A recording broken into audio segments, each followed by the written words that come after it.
Hello. आज हम class 12th political science का चैप्टर नंबर 1 पढ़ेंगे। चैप्टर का नेम है द एंड ऑफ बायोपोलैट्री। बायोपोलैट्री कहने का मीनिंग क्या है कि दो ध्रुव, दो पोलर थे। कौन कौन? एक तरफ था यूएसएसआर और एक तरफ था यूएसए, इसीलिए इसे बायोपोलर बोला गया है। लेकिन इस बायोपोलर का क्या हो गया? एंड। तो किसका एंड हो जाएगा? यूएसएसआर का एंड हो जाएगा। और कौन बच जाएगा? यूएसए बच जाएगा। तो यूएसए जब अकेला एक सुपर पावर बच जाएगा तब उसे क्या बोलेंगे? यूनिपोलर। यूनिपोलर बोला जाएगा उसे, यूनिपोलर बोला जाएगा। तो पहले बायोपोलर थे, यानी कि दो पोल्स, एक तरफ यूएसए, दूसरी तरफ यूएसएसआर। लेकिन यूएसएसआर का क्या हो जाता है? डिसइंटीग्रेशन, ब्रेकअप हो जाता है। यूएसएसआर जो 15 कंट्रीज का ग्रुप था वो 1991 में, कब? 1991 में ये ब्रोक डाउन हो जाता है, टूट जाता है। फिर बच जाता है एक सुपर पावर यूएसए, उसे ही बोला गया है यूनिपोलर। तो यही जो है, हम अब चैप्टर की शुरुआत करते हैं। तो चलिए देखते हैं पहला ही क्वेश्चन जो 1 मार्क्स में बन सकता है। व्हाट इज बायोपोलैट्री और बायपोलराइजेशन? बाइपोलैट्री या बाइपोलराइजेशन कहने का मीनिंग क्या है? जो बात अभी आपको बताई, क्या बताई? देखो, बायोपोलैट्री या bipolarisation means division of the world into two powerful groups. और इसी पावरफुल ग्रुप्स को क्या बोला गया? ब्लॉक्स। यहाँ पर कई नहीं आएगा, ब्लॉक्स। ब्लॉक्स यानी ग्रुप्स। तो दो ग्रुप्स में डिवाइड होना, जैसे कि वेस्ट में यूएसए और ईस्ट में यूएसएसआर। तो दो ग्रुप्स में डिवाइड हुआ पड़ा था पूरा वर्ल्ड, यूएसए एंड यूएसएसआर। जो यूएसए को सपोर्ट कर रहे थे, यूएसए ने एक अपना ग्रुप बनाया जिसका नेम था NATO, north Atlantic treaty organisation. तो नाटो जो एक ग्रुप था जिसका फॉर्मेशन यूएसए ने किया ताकि इसके जो मेंबर कंट्रीज है वो किसको सपोर्ट करें? वो यूएसए को सपोर्ट करें। यूएसएसआर क्या था? यूएसएसआर यानी जिसमें मेन कंट्री जो रशिया थी, 15 कंट्रीज का जो ये ग्रुप बना था, इन्होंने जो क्या जो साइन किया था? Warsaw pact. Warsaw pact, Warsaw pact इन्होंने साइन किया था और यूरोपियन कंट्रीज को इन्होंने अपने साथ मिलाया। तो यूएसए का ग्रुप था नाटो, यूएसएसआर का ग्रुप वार्सा पैक्ट। और इसको कोल्ड वार भी बोला गया है। कोल्ड वार बोला गया है। कोल्ड वार क्यों बोला गया?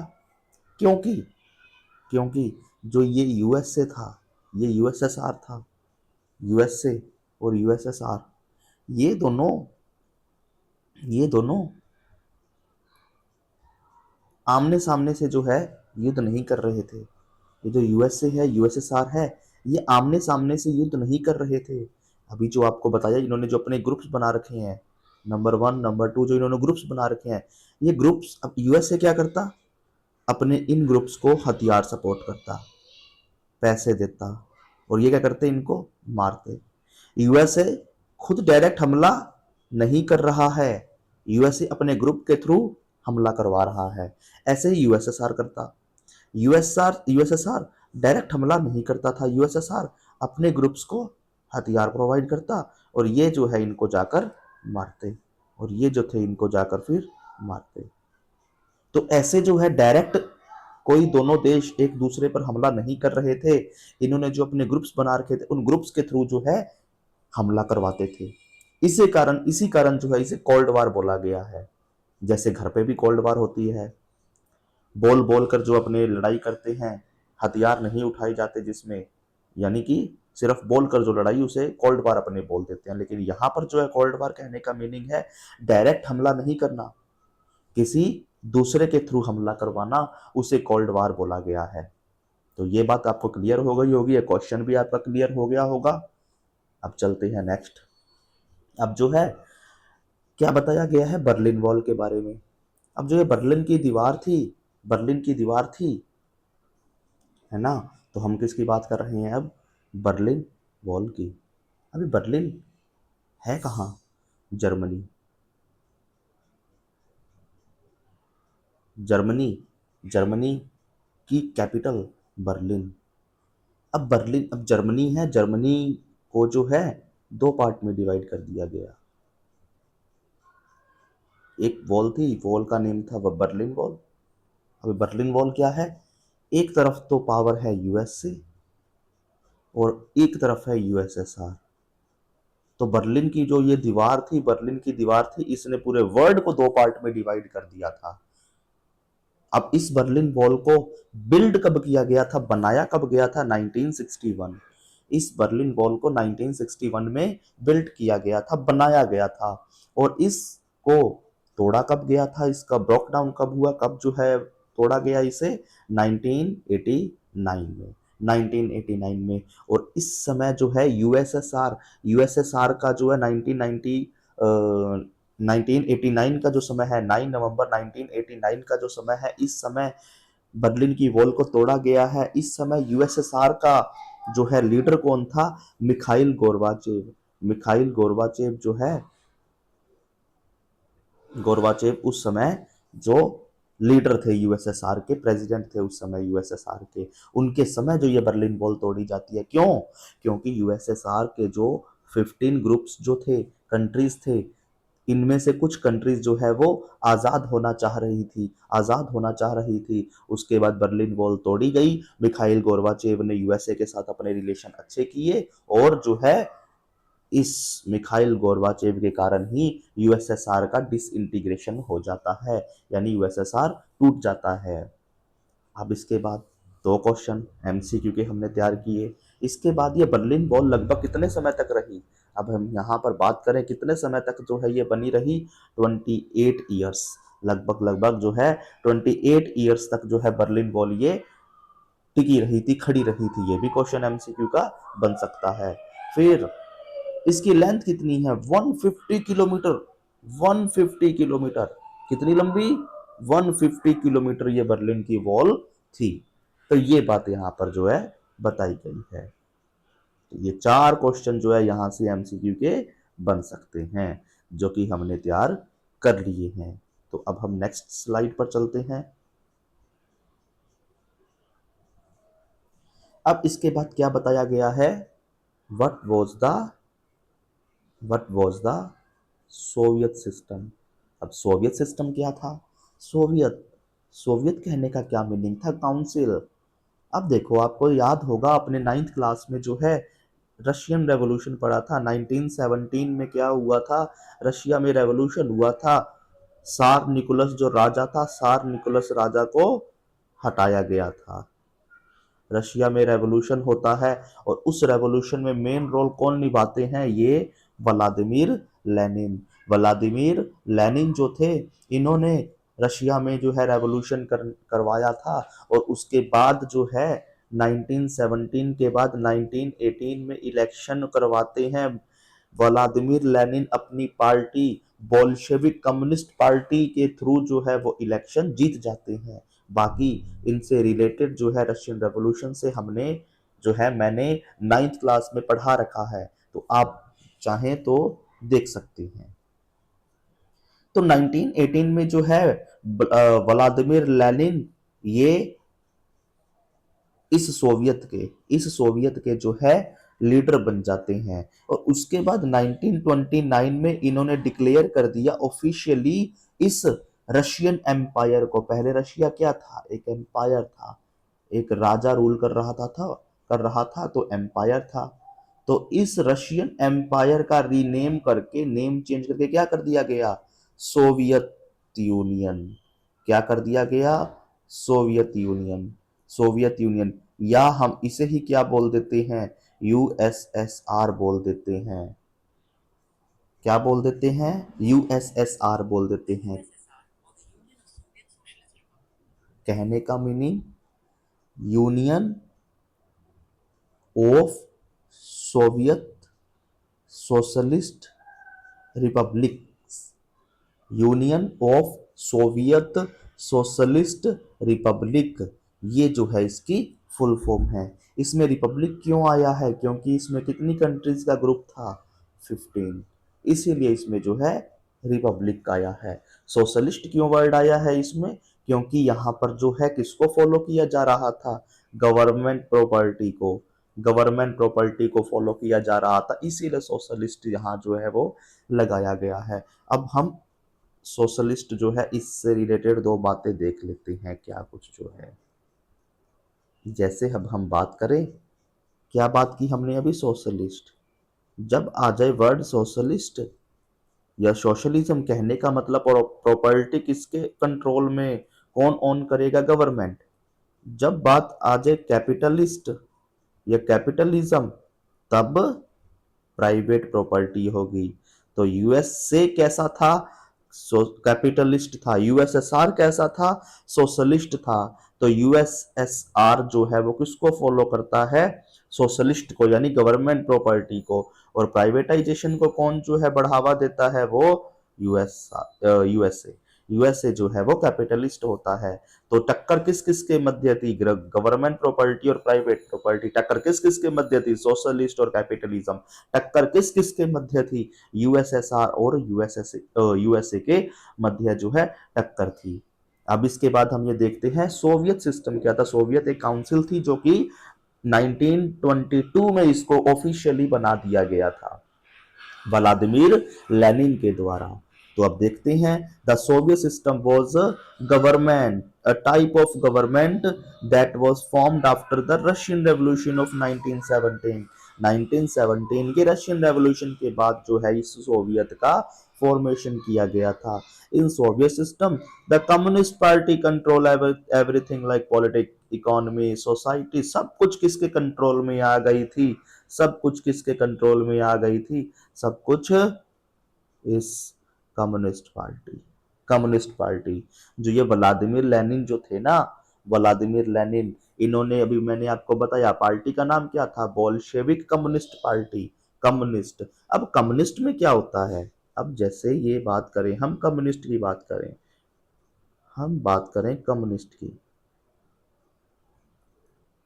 कम्युनिस्ट कहने का मीनिंग क्या होता है, इसमें भी सोशलिज्म को ही फॉलो किया जाता है, सोशलिज्म को ही फॉलो किया जाता है, ये भी सोशलिस्ट ही होता है। लेकिन यहां पर जब बात आ जाए कम्युनिस्ट की, पार्टी कितनी होती है, only one party, only one party. जब सोशलिस्ट आएगा तो गवर्नमेंट प्रॉपर्टी ओन कर रही है, कम्युनिस्ट आएगा तो भी गवर्नमेंट प्रॉपर्टी ओन कर रही है, मतलब कंट्रोल मालिक है गवर्नमेंट। लेकिन कम्युनिस्ट में एक खासियत क्या है, यहाँ वन पार्टी सिस्टम होता है, मल्टी पार्टी सिस्टम नहीं होता है। चाइना है, जैसे चाइना क्या है, कम्युनिस्ट है, वहां पर प्रॉपर्टी भी तो गवर्नमेंट के कंट्रोल में, तो सोशलिज्म को फॉलो किया जा रहा है, लेकिन पार्टी कैसी है वहां, सिर्फ एक, इसीलिए उसे कम्युनिस्ट बोल देते हैं। अगर चाइना में पार्टी, मल्टी पार्टी वाला सिस्टम आ जाए, टू पार्टीज या टू पार्टी से ज्यादा वाला सिस्टम आ जाए, तो उसका जो ये कम्युनिस्ट खत्म हो जाएगा, उसे सोशलिस्ट बोला जाएगा। फिर ये बात जो है अपने को ध्यान रखनी है। ये छोटी छोटी बातें कोई नहीं बताता, बस चैप्टर के अंदर क्या है चलता जाएगा, हमें छोटे छोटे टर्म्स हर चीज को समझना है। अगर आपको चीजें अच्छी लगी हो तो जरूर आप फॉलो करें हमें, सब्सक्राइब करें, वीडियो को लाइक करें, ऐसे ही आपको जो है सारे चैप्टर पढ़ाए जाएंगे। अब जो है हमने ये देख लिया सोवियत सिस्टम क्या था, सोवियत सिस्टम क्या था, यहां से भी है 2 मार्क्स में क्वेश्चन बन सकता है, सोवियत सिस्टम। अब सोवियत सिस्टम की जो है कुछ हम फीचर्स देख लेते हैं, सोवियत सिस्टम के क्या देख लेते हैं, features, features of Soviet system, political system. अब क्या था, यहां पर कौन पार्टी रूल कर रहे थे, एक ही पार्टी का नेम था कम्युनिस्ट पार्टी। तो सोवियत जो बना था वो कैसे बना, सिर्फ यहाँ पर एक ही पार्टी रूल कर रही है, कम्युनिस्ट पार्टी। क्या यहाँ कोई डेमोक्रेसी थी, कम्युनिस्ट है तो डेमोक्रेसी कहां से होगी, कोई डेमोक्रेसी नहीं है, नो रियल डेमोक्रेसी। क्या कम्युनिस्ट में जनता को फ्रीडम ऑफ स्पीच मिलती है, बोलने का अधिकार मिलता है, बिल्कुल नहीं। यहाँ पर जो है जनता वो गवर्नमेंट के कंट्रोल में डर डर कर रहती है, तो यहां पर किसी को फ्रीडम ऑफ स्पीच भी नहीं थी। सारी प्रॉपर्टी कौन कंट्रोल कर रहा था, गवर्नमेंट। और मीडिया किसके कंट्रोल में, गवर्नमेंट। न्यूज़पेपर किसके कंट्रोल में, गवर्नमेंट। पीपल भी किसकी कंट्रोल में थी, गवर्नमेंट। कम्युनिस्ट में गवर्नमेंट के कंट्रोल में सब कुछ होता है। जैसे हम आज के समय बात करें, 2017 का जो समय था, उस समय चाइना के एक व्यक्ति थे जिसका नेम था, इंडस्ट्रियलिस्ट थे, जैकमा। उन्होंने क्या किया, वो अमीर बनना चाह रहे थे, शी जिनपिंग से भिड़ गए। शी जिनपिंग ने उनको उड़वा दिया, चकवा दिया। आज तक उनको जो है जैकमा है उनका नहीं पता लगा।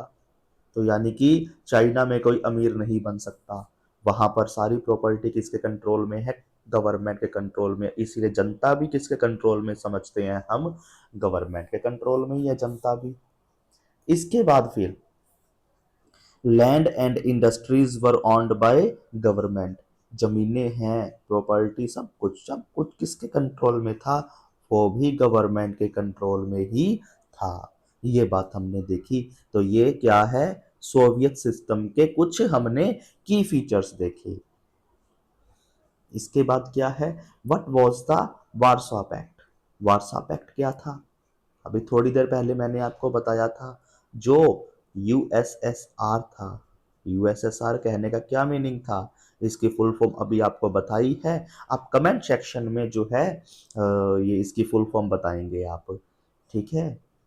Warsaw pact was a military alliance. Alliance कहने का मतलब क्या है, अलायंस कहने का मतलब क्या है, जो है ग्रुप या गठबंधन कर लेना, आप किसी को समर्थन देना, ग्रुप कहें एक प्रकार से। तो एक मिलिट्री अलायंस था, मिलिट्री ग्रुप था। कब इसको फॉर्म किया गया था, 1955 में। एमसीक्यू का क्वेश्चन बन जाएगा यहां से। वार्सा पैक्ट का फॉर्मेशन कब हुआ, 1955 में हुआ था। किसके द्वारा, by the Soviet union. Soviet union ने इसका फॉर्मेशन किया, और ईस्टर्न यूरोपियन कंट्रीज। अब हम यहाँ जो है इस तरफ यूएसए लिख देते हैं। इस तरफ यूएसए था और ईस्ट तरफ तो था यूएसएसआर। जो ये यूएसएसआर था, इसी ने ही तो ये वार्सा पैक्ट बनाया था, थोड़ी देर पहले जो आपको ये बात बताई, ठीक है। तो ईस्टर्न यूरोपियन कंट्रीज थी, उन्होंने मिलकर जो है एक ग्रुप बनाया था। क्यों, क्योंकि यूएसए ने जो नाटो बना रखा था ग्रुप, जो यूएसए ने north Atlantic treaty organisation NATO group जो बना रखा था, इससे प्रोटेक्ट करने के लिए तो अलाइज अलाइज बनाया, ग्रुप बनाया, to protect each other and oppose the western NATO countries. तो इनको, इनसे प्रोटेक्ट करने के लिए, नाटो से प्रोटेक्ट करने के लिए यूएसएसआर वालों ने जो है अपना ग्रुप बनाया था। इसका नाम था वार्सा पैक्ट। इसका नाम था वार्सा पैक्ट, जो हमने यहां पढ़ा। इसके बाद अब मिखाइल गोर्बाचेव जो थे, इनके समय ही डिसइंटीग्रेशन होता है यूएसएसआर का। यूएसएसआर का जो डिसइंटीग्रेशन होता है, वो ब्रेकअप होता है किसके समय, मिखाइल गोर्बाचेव के समय ही। यूएसएसआर का क्या होता है, डिसइंटीग्रेशन, किसके समय, मिखाइल गोर्बाचेव के समय। तो अब इसमें देखते हैं मिखाइल गोर्बाचेव के बारे में। मिखाइल गोर्बाचेव जो है 1985 में क्या बन जाते हैं, यूएसएसआर के जनरल सेक्रेटरी बन जाते हैं। अब यानी कि एक मेन बॉडी बन चुके हैं, सेक्रेटरी बन चुके हैं। इनके अंडर में जो है डिसीजंस लिए जाएंगे, इनके अंडर में जो है काम किया जाएगा, यूएसएसआर से रिलेटेड जो भी वर्क है। तो Mikhail Gorbachev became general secretary of the Soviet communist. अब उस कम्युनिस्ट के यानी यूएसएसआर के जो है अब ये जनरल सेक्रेटरी बन चुके थे। आफ्टर दैट इन्होंने क्या किया, इस यूएसएसआर में रिफॉर्म लाने का जो है प्रयास किया। चाहे बात करें सोवियत यूनियन की, चाहे हम बात करें यूएसएसआर, एक बात ही है, ठीक है। एक काउंसिल थी और एक ये ग्रुप था। तो अब जो यूएसएसआर या जो सोवियत यूनियन है, ये इसमें रिफॉर्म लाना चाहते थे मिखाइल गोर्बाचेव। और मिखाइल गोर्बाचेव ने अपनी पॉलिसीज इंट्रोड्यूस की। उसका क्या नेम था, प्रिस्टोरिका और ग्लासनोस्ट। प्रिस्टोरिका और ग्लासनोस्ट। प्रिस्टोरिका कहने का क्या मीनिंग था, रीस्ट्रक्चरिंग, यानी रीस्ट्रक्चर करना चाह रहे थे, वापस से बिल्ड करना चाह रहे थे। क्योंकि यूएसएसआर जब उसने यूएसए से पंगा लिया, यूएसए से जब यूएसएसआर लड़ रहा था, यानी यूएसएसआर जो यूएसए से लड़ रहा था, उस समय जो है इनके हथियार खत्म हो गए, रिसोर्सेज खत्म हो गए, बहुत तंगी आ चुकी थी यूएसएसआर में। इस कारण से अब जो है मिखाइल गोर्बाचेव चाहते थे यूएसएसआर को रिकंस्ट्रक्ट करना चाहते थे, वापस जो है रीस्ट्रक्चर यानी जो है वापस से बनाना चाहते थे यूएसएसआर को, एक मजबूत जो है ग्रुप बनाना चाहते थे। और साथ ही साथ इन्होंने ग्लासनोस्ट की जो है पॉलिसी इंट्रोड्यूस की, मतलब ओपननेस की पॉलिसी, कि अब हम जो है किस बंद कर नहीं रहेंगे, हम जो है हमारा जो ग्रुप है वो टकराव नहीं करना चाहता है, वो नहीं लड़ना चाहता है, हम अपनी इंडस्ट्रीज को ग्रो करना चाहते हैं, गवर्नमेंट प्रॉपर्टी को हम प्राइवेट करना चाहते हैं। तो ऐसे जो है सुधार करना चाहता था मिखाइल अंकल जो थे, ये मिखाइल गोर्बाचेव थे, ये सुधार करना चाहते थे। और इस प्रकार से अपने इकोनॉमी को ये मजबूत, स्ट्रेंथ कहने का मीनिंग मजबूत, अपनी इकोनॉमी को मजबूत बनाना चाहते थे। इस प्रकार से जो है मिखाइल गोर्बाचेव। इसके बाद क्या हमें ध्यान रखना है, Commonwealth of independent states, CIS। अब जो ये CIS है, कॉमनवेल्थ ऑफ इंडिपेंडेंट स्टेट्स है, IND कहने का मिले इंडिपेंडेंट स्टेट्स। तो जब ये CIS है, ये CIS कब बनाया गया, ये CIS बनाया गया था 1991 के बाद। जैसे ही तो 1991 में दिसंबर 1991 में जब यूएसएसआर टूट जाता है, यूएसएसआर का डिसइंटीग्रेशन हो जाता है, उसके बाद बनाया जाता है कॉमनवेल्थ ऑफ इंडिपेंडेंट स्टेट्स। यानी कि इसके अंदर जो ये 15 कंट्रीज के ग्रुप थे, इन ग्रुप्स ने क्या बोला कि देखो हम अब मिलकर ट्रेड करेंगे, हम जो है अभी नए नए आजाद हुए हैं, इतने ज्यादा डेवलप्ड है नहीं हैं, तो हम हाथ मिलाकर रखते हैं, एक दूसरे से कोऑपरेट करेंगे, एक दूसरे की हेल्प करेंगे हम। यानी कि ये 15 कंट्रीज ऐसा बोल रहे हैं। और इन्होंने फिर क्या अपना जो फॉर्म कर लिया था, CIS, Commonwealth of independent states, ये इन्होंने जो है फॉर्म किया और कहा हम एक दूसरे को कोऑपरेट करके चलेंगे। तो ये बात अब देखते हैं। CIS एक ग्रुप था किसका, जो इंडिपेंडेंट कंट्रीज थी, जो कि 1991 दिसंबर 1991 में आजाद हुए थे, फॉर्मर सोवियत कंट्रीज, यानी कि जो पुराने सोवियत कंट्रीज थे उनसे जो आजाद हुए थे, उनका ये ग्रुप था। इनका ऑब्जेक्टिव क्या था, ये क्यों फॉर्म किया गया था, ये फॉर्म इसलिए किया गया था कि जब यानी कि ये टूट कर अलग हो गए थे 15 कंट्रीज, तो हम एक दूसरे की हेल्प करें, किसमें हेल्प करें, ट्रेड में हेल्प करें, हम एक दूसरे को सिक्योरिटी प्रोवाइड करें, हम एक दूसरे की पॉलिटिक्स में हेल्प करें, हम एक दूसरे की जो है इकोनॉमी सिस्टम में जो है हेल्प करें, हम एक दूसरे के जो है कल्चर को बढ़ावा दें। तो ऐसे जो है करके कॉमनवेल्थ ऑफ इंडिपेंडेंट स्टेट्स का फॉर्मेशन किया गया था। ये बात जो है हमने पढ़ी। इसके बाद why did the Soviet union disintegrate, यानी जो सोवियत यूनियन ये टूटा तो टूटा क्यों, कारण क्या था, जो ये डिसइंटीग्रेशन है, जो ये सोवियत यूनियन का ब्रेक डाउन हुआ है, क्यों हुआ, कारण क्या थे। क्योंकि अभी थोड़ी देर पहले हमने बात की, जो यूएसएसआर था ये कमजोर होता जा रहा था, इसके पास जो वेपन्स थे वो वेपन्स मतलब बहुत ज्यादा इस पर जो है धन खर्च हो चुका था, मिलिट्री पर, सेना पर बहुत ज्यादा जो है वो मनी, पैसा, धन बहुत ज्यादा खर्च हो चुका था। इस कारण जो है यूएसएसआर, अब देखो सारा का सारा जो पैसा था कहाँ इन्वेस्ट किया जा रहा है, सारा का सारा पैसा कहाँ इन्वेस्ट किया जा रहा है, मिलिट्री पर, वेपन्स पे। तो फूड रिसोर्सेज है वहां पर तो महंगाई बढ़ेगी, तो फूड रिसोर्सेज है इनकी महंगाई बढ़ने लगी थी।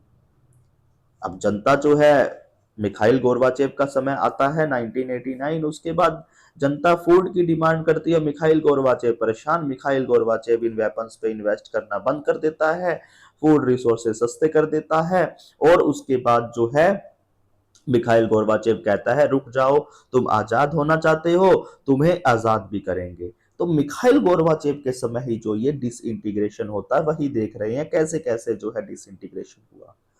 यूएसएसआर ने बहुत ज्यादा पैसा जो है मिलिट्री और वेपन्स पे खर्च कर दिया था, गवर्नमेंट ऑफिशियल्स करप्ट होने लगे थे, अपनी पावर का मिसयूज करने लगे थे।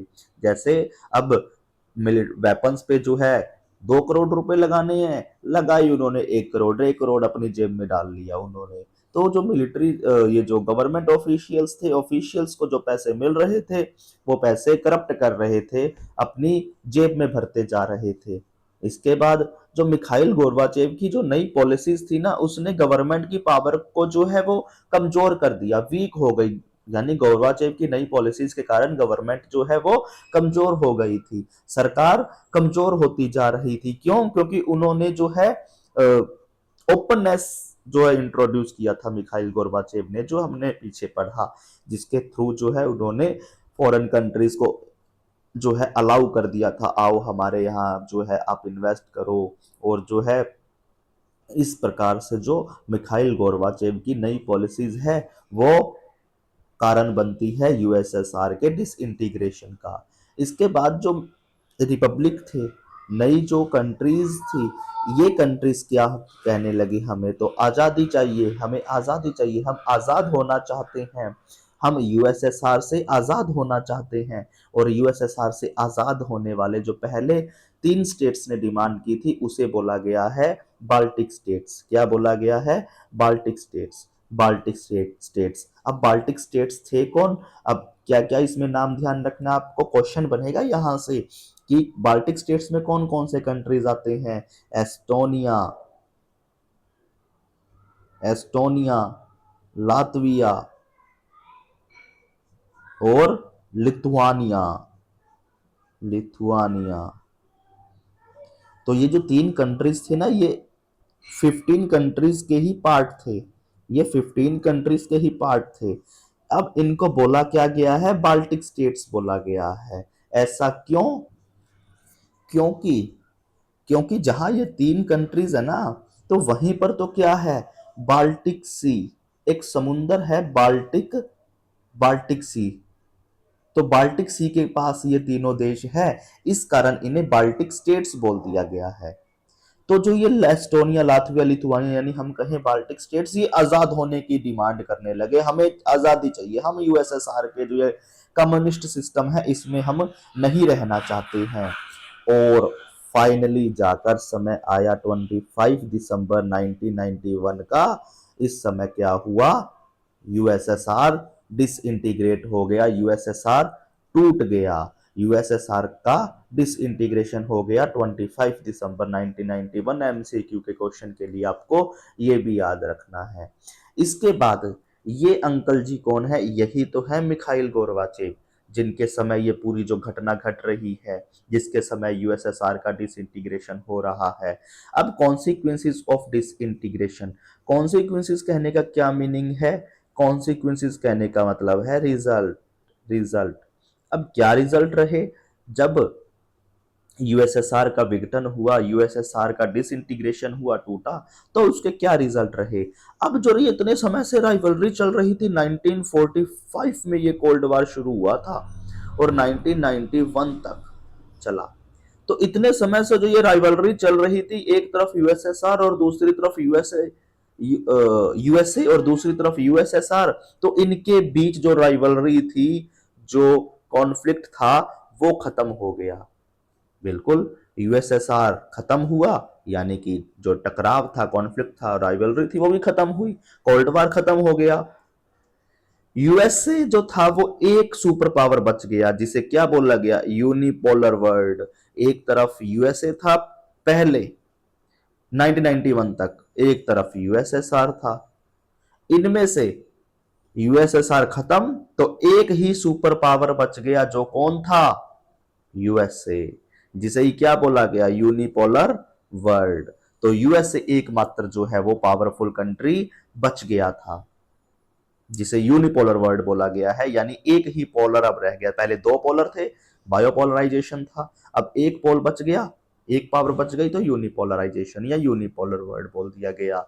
और जो ये कंट्रीज थे, कितनी कंट्रीज में डिवाइड हो गए? 15 इंडिपेंडेंट कंट्रीज जो है वो बनकर तैयार हुई। पहले एक यूएसएसआर ग्रुप था, इसमें से 15 कंट्रीज जो थे वो नए बने। और जो ये 15 कंट्रीज बनेंगे ना, इनमें भी अभी और टूटेंगे, अभी देखते हैं। जैसे चेकोस्लोवाकिया जो है, युगोस्लाविया है, अभी देखेंगे हम आगे अभी, ठीक है। इसके बाद जो कम्युनिज्म से पावर किसमें शिफ्ट हो गई? डेमोक्रेसी में। पहले जो है यूएसएसआर क्या था? यूएसएसआर क्या था? कम्युनिस्ट था, कम्युनिस्ट था, ये यूएसएसआर कम्युनिस्ट था। अब कम्युनिज्म से किस में पावर शिफ्ट हो गई? डेमोक्रेसी में। पहले तो यहां पर प्रॉपर्टी गवर्नमेंट के कंट्रोल में थी, एक ही पार्टी थी, लेकिन अब डेमोक्रेसी एस्टेब्लिश की जाएगी। जो 15 कंट्रीज का ग्रुप होगा, यहां पर क्या एस्टेब्लिश की जाएगी? डेमोक्रेसी एस्टेब्लिश की जाएगी। तो कम्युनिज्म से पावर किस में शिफ्ट हो गई? डेमोक्रेसी में। तो सुधार हो रहा है, ये बात यहां बताई गई है। तो ये रिजल्ट रहे डिसइंटीग्रेशन जो हुआ यूएसएसआर का, उसका। नेक्स्ट क्वेश्चन है, what was the shock therapy? अब शॉक थेरेपी कहने का मतलब क्या था? कि जो ये कम्युनिज्म से कैपिटलिज्म, यानी कि हम बात करें, कम्युनिज्म कहने का मीनिंग था गवर्नमेंट के कंट्रोल में प्रॉपर्टी, लेकिन इस कम्युनिज्म से किस में शिफ्ट हो रही है पावर? कैपिटलिज्म में, यानी कि अब जो है प्रॉपर्टी प्राइवेट होगी। तो इस गवर्नमेंट प्रॉपर्टी से प्राइवेट प्रॉपर्टी में जो ये 15 कंट्रीज जो है वो हो रहा था, कन्वर्ट हो रहा था, उसे ही बोला गया है शॉक थेरेपी। शॉक थेरेपी एक सडन चेंज है। इतने समय से क्या था? यूएसएसआर में कम्युनिज्म था। अब नई कंट्रीज जो इंडिपेंडेंस हुई, वहां पर क्या जो है कैपिटलिज्म को बढ़ावा दिया जाएगा। वहां पर सरकारी प्रॉपर्टी नहीं होगी, प्राइवेट प्रॉपर्टी। और पहले आपको बताया ही है, प्राइवेट प्रॉपर्टी कहने का मीनिंग कैपिटलिज्म या कैपिटलिस्ट। तो प्राइवेट प्रॉपर्टी यहां पर जो है की जाएगी। तो ये एकदम से परिवर्तन हुआ, सरकारी से क्या परिवर्तन? प्राइवेट। तो कम्युनिज्म से कैपिटलिज्म में शिफ्ट हो रहा था, एकदम सडन चेंज हुआ है। अब कोई शॉक हो जाता है, एकदम से कोई परिवर्तन होता है, कोई डर गया, एकदम से शॉक हो गया, तो एकदम से जो परिवर्तन हुआ, बदलाव हुआ, उसे ही शॉक थेरेपी कहा गया है। ये जो है ऐसा कहने वाला कि आप कम्युनिज्म खत्म करो, कैपिटलिज्म को बढ़ावा दो, ऐसा करने वाला कौन था? वर्ल्ड बैंक और आईएमएफ। आईएमएफ कहने का मतलब international monetary fund, international monetary fund, international monetary fund. और जो ये है आईएमएफ है, ये वर्ल्ड बैंक है, ये जो आईएमएफ है, किसके कंट्रोल में काम करते हैं? USA, USA. तो यूएसए के कहने पर वर्ल्ड बैंक और आईएमएफ ने कहा कि हम आपको, देखो जो 15 कंट्रीज आजाद हुए हो ना, आपको हम लोन, पैसा सब कुछ देंगे, पर किसमें शिफ्ट हो जाओ?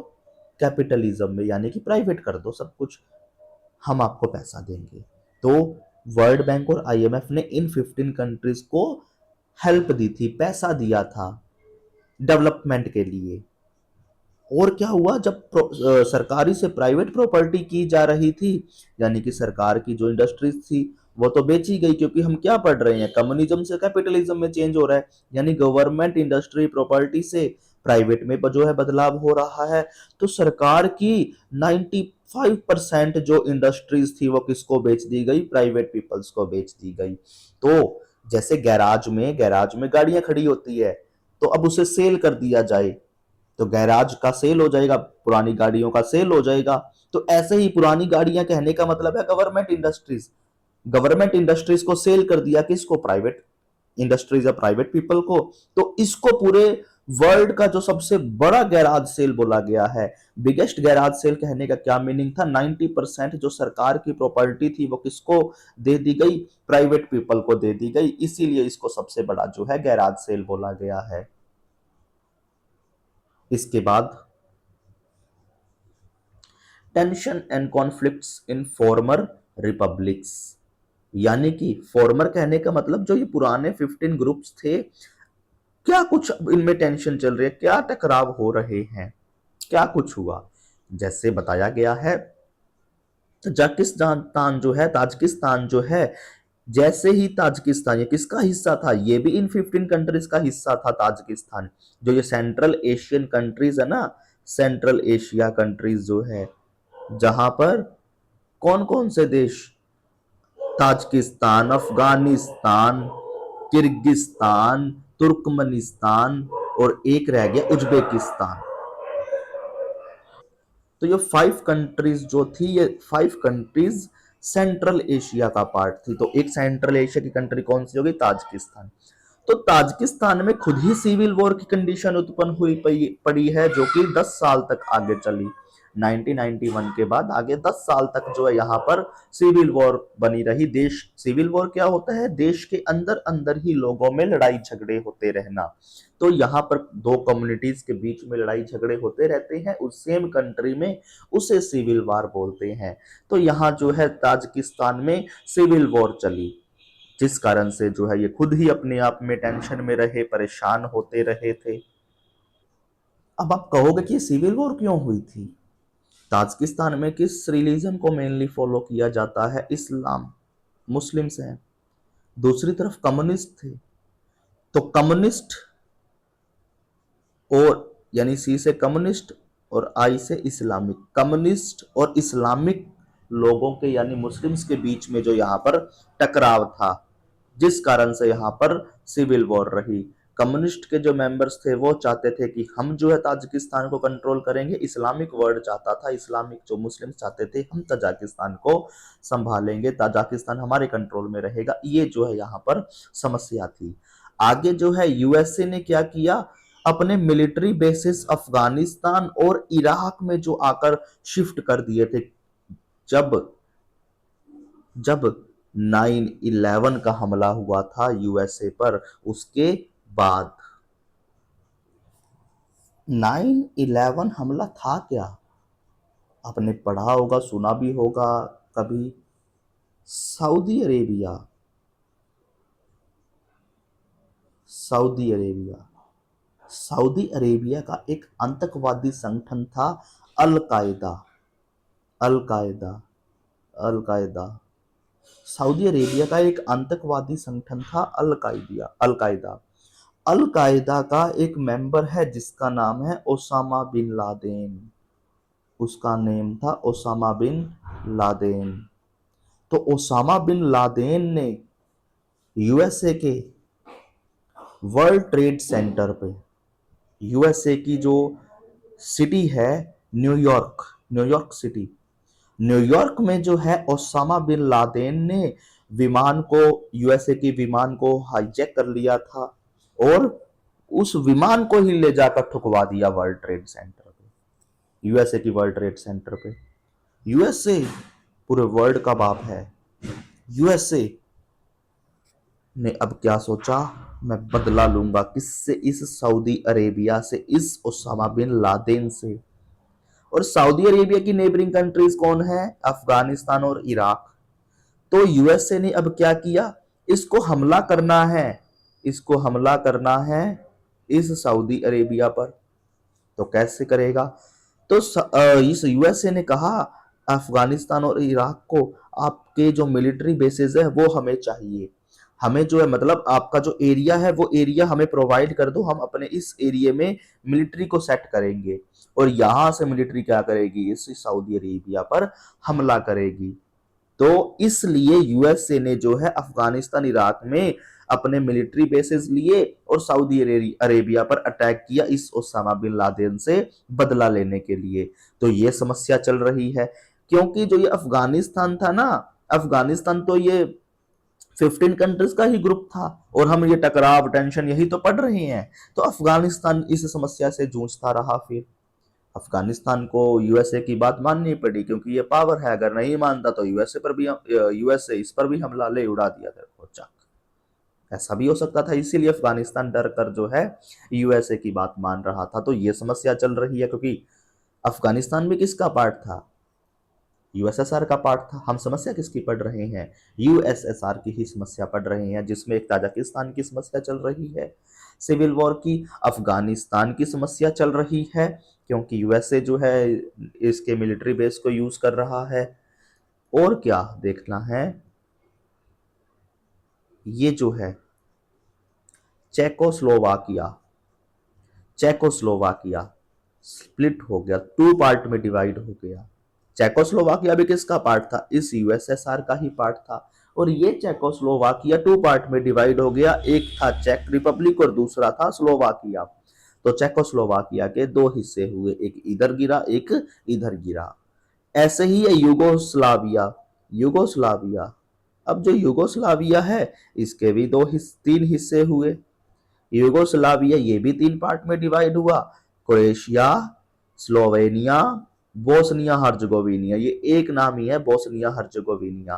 तो यूगो स्लाविया जो ये भी 3 पार्ट में डिवाइड हुआ, क्रोएशिया, स्लोवानिया, बोस्निया हर्जगोविनिया, 3 पार्ट में ये डिवाइड हो गया। तो ये सारे चेकोस्लोवाकिया, यूगोस्लाविया किसके ही पार्ट थे? इस यूएसएसआर के पार्ट थे, और इनका फर्दर और डिवीजन हो गया। ये समस्या चल रही थी। जो ये फॉर्मर रिपब्लिक्स थे सोवियत सिस्टम के, सोवियत यूनियन के यानी यूएसएसआर के जो कंट्रीज थे, ये समस्या यहां पर चल रही थी। अब देखते हैं नेक्स्ट हम आगे क्या बताया गया है। India and the post communist countries, यानी कि जो वो कम्युनिस्ट कंट्रीज थी ना, उस कम्युनिस्ट कंट्रीज के साथ हमारे क्या क्या रिलेशंस थे। जो 15 कंट्रीज के जो ये ग्रुप्स थे ना, इसके साथ इंडिया के कैसे रिलेशंस रहे थे। हम सेकंड बुक में बात करेंगे एक नॉन अलाइजिंग मूवमेंट की, NAM, नॉन अलाइजिंग मूवमेंट, जिसका फॉर्मेशन जवाहरलाल नेहरू करते हैं। जवाहरलाल नेहरू इस नेम का फॉर्मेशन करते हैं और कहते हैं कि एक तरफ जो ये यूएसए सुपर पावर है, एक तरफ यूएसएसआर सुपर पावर है। यूएसए कह रहा था पूरे वर्ल्ड को हमारा समर्थन करो, यूएसएसआर कह रहा था हमारा समर्थन करो। नेहरू जी ने कहा हम यूएसए का भी सपोर्ट नहीं करेंगे, हम यूएसएसआर का भी सपोर्ट नहीं करेंगे। इसीलिए ही नेहरू जो है अपना एक मूवमेंट शुरू करते हैं, जिसको नॉन अलाइजिंग मूवमेंट कहा जाता है। 5 कंट्रीज इसके मेंबर्स होते हैं, जिसको हम डिटेल में सेकंड बुक में पढ़ेंगे। तो हुआ क्या अब, ना ही इंडिया यूएसए का समर्थन कर रहा था, ना ही यूएसएसआर का समर्थन कर रहा था, ना ही यानी इंडिया ने वार्सा पैक्ट को ज्वाइन किया जो यूएसएसआर ने बनाया था, ना ही यूएसए ने नाटो को ज्वाइन किया जो यूएसए ने बना रखा था। तो अंदर ही अंदर, ऊपर से तो ना ही यूएसए को समर्थन, ना ही यूएसएसआर को समर्थन, लेकिन अंदर ही अंदर किसको समर्थन कर रहा था यूएसए? इस यूएसएसआर को। क्योंकि इसमें सबसे फेमस बड़ी कंट्री कौन थी? रशिया। 15 कंट्रीज में से एक कौन थी? रशिया। और रशिया को सपोर्ट कर रहा था इंडिया, इंटरनली दिखा नहीं रहा था, इंटरनली सपोर्ट करता था। तो रशिया भी जो है इंडिया की सपोर्ट करता है, जैसा कि हम 1971 के बाद वॉर में देखते हैं, पाकिस्तान और इंडिया के युद्ध में देखते हैं कि जो है सपोर्ट करता है रशिया इंडिया को। अब हुआ क्या, इंडिया जो है अपने फ्रेंडली रिलेशंस बनाए रखना चाहता था इस कम्युनिस्ट कंट्रीज के साथ। ये जो बाद में जो देश आजाद हुए हैं, ये कम्युनिस्ट कंट्रीज जो 15 कंट्रीज का ग्रुप था, ये आजाद हुए हैं, इनके साथ अच्छे रिलेशन बनाकर रखना चाहता था। लेकिन सबसे अच्छे जो स्ट्रॉन्ग रिलेशन थे वो किसके साथ बने? वो रशिया के साथ हमारे बने थे। और 2001 में क्या हुआ था, एक एग्रीमेंट साइन हुआ इंडिया और रशिया के बीच में। क्या एग्रीमेंट था? इंडो रशियन स्ट्रेटेजिक एग्रीमेंट, यानी कि इंडिया रशिया की हेल्प करेगा, रशिया इंडिया की हेल्प करेगा, चाहे वो इकोनॉमिक बेस पर हो, चाहे पॉलिटिकल बेस पर हो, चाहे चाहे सोशल बेस पर हो, अपनी संस्कृति को बढ़ावा देना हो, चाहे राजनीति को बढ़ावा देना हो, चाहे इकोनॉमी या ट्रेड को बढ़ावा देना हो, दोनों एक दूसरे को समर्थन करेंगे। ऐसा से साइन कब हुआ था? 2001 में इंडिया और रशिया के बीच में, जिसे क्या बोला गया? जिसे बोला गया इंडो रशियन स्ट्रेटेजिक एग्रीमेंट बोला गया इसे। अब क्या हुआ इसके बाद, हमें ये क्वेश्चन याद रखना है, एमसीक्यू के लिए क्वेश्चन बन सकता है कि इंडो रशियन स्ट्रेटेजिक एग्रीमेंट कब साइन हुआ? 2001 में साइन हुआ था। जबकि हमने अभी बात की जैसे कल्चर को भी बढ़ावा दिया जा रहा था, तो एक दूसरे मतलब जो इंडियन फिल्म्स है ना, बहुत फेमस हुई रशिया में। जो रशिया जो कंट्री था, रशिया में इंडिया की जो फिल्म थी वो बहुत फेमस हुई, बहुत फेमस हुई, बहुत फेमस हुई। इंडिया में जो है रशिया की इंडियन मूवीज जो है वो रशिया में खूब फेमस हुई। ये बात जो है हमारे को यहाँ पर बता रखी है। इसके बाद क्या हुआ, इंडियन फिल्म्स, सॉन्ग, एक्टर्स सारे जो थे ये फेमस हुए, सारे जो थे ये फेमस हुए रशिया में। तो इंडियन फिल्म्स, मूवीज, एक्टर्स वगैरह, जैसे राज कपूर उस समय के फेमस एक्टर थे जो रशिया में खूब प्रसिद्ध थे। ठीक है, अब आगे देखते हैं आगे क्या बताया गया है। कोल्ड वार और क्या कुछ जो है हमारे कोल्ड वार के दौरान रिलेशन रहे। इंडिया के रिलेशन जो है यूएसएसआर से कैसे रहे? इकोनॉमिक हेल्प मिली, पॉलिटिकल सपोर्ट मिला, मिलिट्री सपोर्ट मिला, कल्चरल फ्रेंडशिप हमारी बनी रही थी। जैसे हुआ क्या, इंडिया और हम बात कर रहे हैं यूएसएसआर के रिलेशन की बात कर रहे हैं हम। तो इकोनॉमिक हेल्प कैसे मिली? यूएसएसआर ने पैसा दिया इंडिया में स्टील प्लांट लगाने के लिए। भिलाई, बोकारो, विशाखापट्टनम जो है यहाँ पर स्टील प्लांट लगाने के लिए पैसा दिया। जो भारत की सरकारी कंपनी है भेल, भारत हैवी इलेक्ट्रिक लिमिटेड, इसके लिए भी यूएसएसआर ने इंडिया का समर्थन किया था, सरकारी कंपनी थी ये। पॉलिटिकल सपोर्ट कैसे किया यूएसएसआर ने? यूएसएसआर या जो सोवियत यूनियन है, इसने इंडिया का हमेशा से कश्मीर इशू पर सपोर्ट किया था कि इंडिया का ही पार्ट है कश्मीर। पाकिस्तान का सपोर्ट कर रहा था यूएसए, यूएसए कहता पाकिस्तान का हिस्सा है कश्मीर, यूएसएसआर कहता इंडिया का हिस्सा है कश्मीर, यानी कश्मीर मुद्दे पर यूएसएसआर ने हमारा समर्थन किया। 1971 की जो वॉर हुई थी, युद्ध हुआ था, इस समय जो है यूएसएसआर ने इंडिया का समर्थन किया। जो है वो वॉरशिप्स है, बैटलशिप्स जो है, पानी वाली जहाजें थी, वो भेजी थी, हथियार दिए थे, वेपन्स दिए थे इंडिया को यूएसएसआर ने उस समय। तो पॉलिटिकल सपोर्ट भी किया, मिलिट्री सपोर्ट भी किया था, यानी कि इस युद्ध के दौरान जो है मॉडर्न वेपन्स है जो इंडिया के पास नहीं थे लेकिन यूएसएसआर के पास थे, यानी रशिया के पास थे, तो ये वेपन्स दिए थे हमें। हमारे कल्चर फ्रेंडशिप भी बने रहे थे, जैसा कि हमने पीछे बात की, इंडिया की मूवीज वगैरह, सॉन्ग, एक्टर्स जो है ये बहुत फेमस हुए। सोवियत यूनियन जो है, हम बात करें यूएसएसआर में या रशिया में, जो है फेमस हुए थे ये जो हमारे एक्टर्स हैं, सॉन्ग्स हैं, फिल्म्स हैं, यानी हमारा कल्चर भी वहां फैला। इसके बाद कुछ लीडर्स बताए गए हैं अपनी बुक में, जो है हर पेज पर, जो कुछ पेजेस पर इन लीडर्स की कुछ इंफॉर्मेशन बताई गई है, लेकिन हम यहां पर वही पढ़ेंगे जो हमारे पेपर के लिए इंपॉर्टेंट है। बताया क्या गया है व्लादिमीर लेनिन के बारे में? हमने शुरुआत में ही बात की थी व्लादिमीर लेनिन से। व्लादिमीर लेनिन कौन थे? जिन्होंने बोल्शेविक कम्युनिस्ट पार्टी का फॉर्मेशन किया था। बोल्शेविक कम्युनिस्ट पार्टी का फॉर्मेशन किसने किया? व्लादिमीर लेनिन ने किया था। व्लादिमीर लेनिन ने बोल्शेविक कम्युनिस्ट पार्टी का फॉर्मेशन किया था और ये फर्स्ट लीडर थे यूएसएसआर के। आपको बताया था शुरुआत में 1917 में रशिया में रेवोल्यूशन, 1918 में ये यूएसएसआर जो बनेगा पहले ये सोवियत अपनी काउंसिल बनाते हैं, एक परिषद बनाते हैं, उस काउंसिल के थ्रू इलेक्शन करवाते हैं, इलेक्शन जीतते हैं और 1922 में यूएसएसआर जो है ऑफिशियली बन जाता है। तो इस यूएसएसआर के पहले लीडर ही कौन थे? व्लादिमीर लेनिन थे। बोल्शेविक कम्युनिस्ट पार्टी के फाउंडर कौन थे? व्लादिमीर लेनिन थे। और देखो, जब 1924 में इनकी मृत्यु हो जाती है, 1924 के बाद आगे कौन जो है कम्युनिस्ट पार्टी, जो ये बोल्शेविक कम्युनिस्ट पार्टी है, इसके जो लीडर हो जाते हैं, बन जाते हैं, वो जोसेफ स्टालिन बन जाते हैं। तो लेनिन के बाद स्टालिन आ जाते हैं, तो राय में हम याद रखते हैं लेनिन स्टालिन, लेनिन स्टालिन। तो लेनिन के बाद स्टालिन आ जाते हैं। इन्होंने शुरुआत की थी कलेक्टिव फार्मिंग को। याद हो 9th क्लास में जो है कलेक्टिव फार्मिंग के बारे में हमने पढ़ रखा है।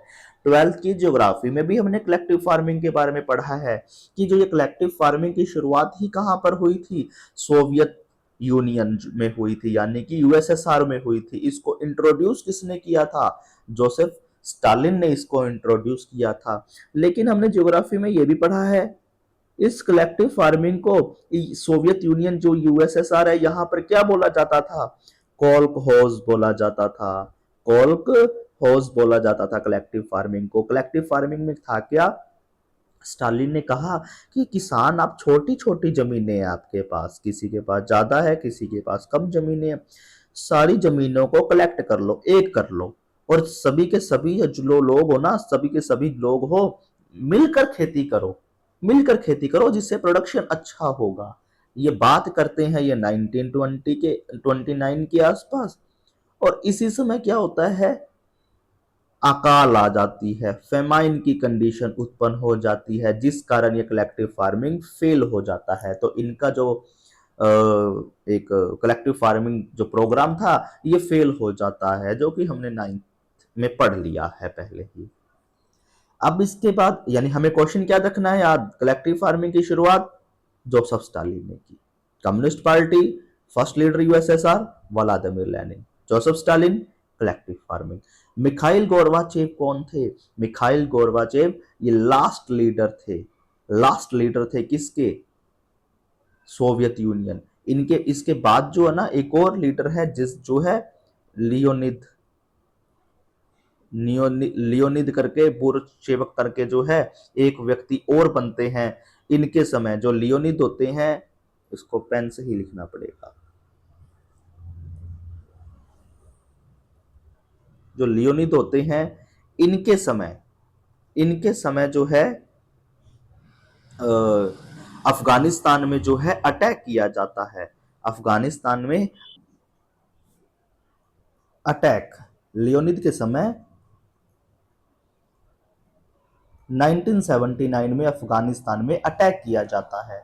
तो हमें ये क्वेश्चन भी ध्यान रखना है कि 1979 में जब अफगानिस्तान पर अटैक किया गया था तो यूएसएसआर के लीडर कौन थे? ये लियोनिद थे उस समय लीडर। यूएसएसआर के लीडर कौन थे? ये लियोनिद थे। हमें ये ध्यान रखना है। जो लास्ट लीडर होते हैं यूएसएसआर के वो कौन है? Mikhail Gorbachev. मिखाइल गोर्बाचेव क्या है? Last leader of Soviet union. Soviet union के लास्ट लीडर मिखाइल गोर्बाचेव। और क्वेश्चन ये भी बन सकता है कि जब जब यूएसएसआर का डिसइंटीग्रेशन हुआ था, when the USSR was disintegrated, who was the leader of Soviet Union? डिसइंटी डिस